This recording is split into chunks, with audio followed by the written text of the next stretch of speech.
सियासत कुछ भी करवा सकती है, कुर्सी कुछ भी कहला सकती है। इसकी एक ताज़ा मिसाल कर्नाटक में कांग्रेस एमएलए ने दी है।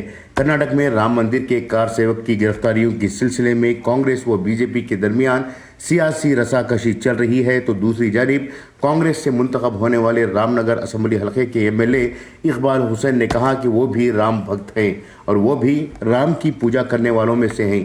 आने वाले दिनों में रामनगर में राम उत्सव मनाने की फिक्र कर रहे हैं और राम उत्सव को पूरे अकीदत के साथ मनाने के ताल्लुक से इकबाल हुसैन ने कहा है।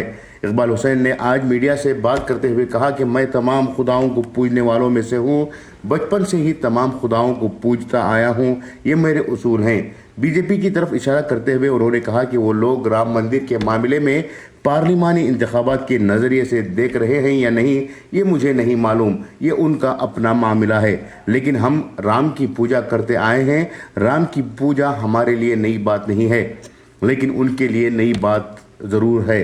राम हमारा ख़ानदानी खुदा है। इकबाल हुसैन की इस बयान पर सोशल मीडिया में सख्त बहस चल रही है।